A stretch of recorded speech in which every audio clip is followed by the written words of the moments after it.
Hi, I'm Abbie from the Legendary Pioneers 4-H Club in McHenry County, and today I'm going to be showing you how you can make a little floral arrangement for Mother's Day this upcoming Sunday.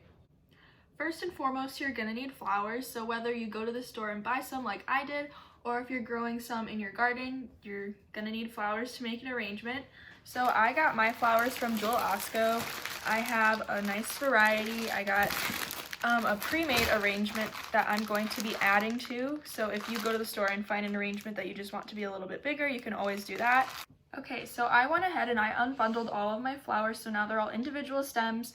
And the next step we are going to take is cutting them so that they are the right height to fit in our vase that we have here. To cut my flowers, I have a pair of floral shears, but if you don't have these, you can always use a normal pair of scissors. These just help get through the stems easier. So I recommend holding your vase and the flower, and you want your flowers to sit at a nice height above the vase. So I want mine about there.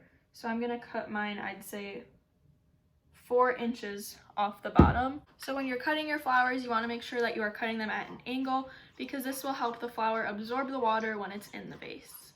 Now that we have all of our flowers cut to the right length and at an angle, it's time to fill our vases with water so that we can start arranging. Since I got my flowers at Joel Osco, I do have the flower food that came in the bundle with them, but if you grew your flowers at home, that is just fine because the flower food is not a necessity. Okay, so now we're gonna start in this big vase, and everything in nature happens in odd numbers, so I recommend using odd numbers of flowers. So I'm going to start with the roses. I'm just gonna put this in here, and this is a little tall, so we're just going to trim it a little bit, but you don't want to trim it too much because if it's too low, then it'll look squished down to the vase.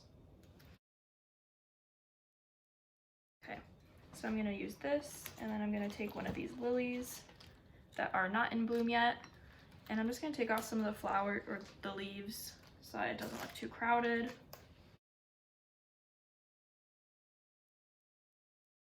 And now I'll throw in a hydrangea. Once again, taking off some of the leaves. I usually like keeping the ones that are higher up so that it's a nice backing to the flower.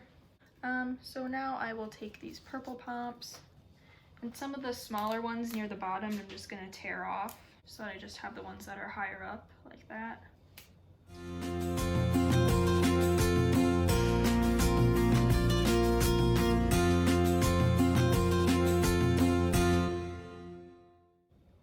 Okay, so I added all of my flowers and it's pretty asymmetrical, but I like how that looks.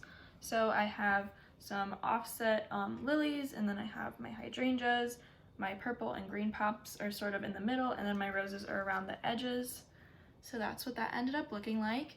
And then I ended up cutting some of my flowers too short. So that was this small mason jar that I made. So this one is just the green and purple pomps and then roses. These are the 2 complete arrangements. I hope you guys were able to learn something new and that you guys are able to make flower arrangements for the special people in your lives.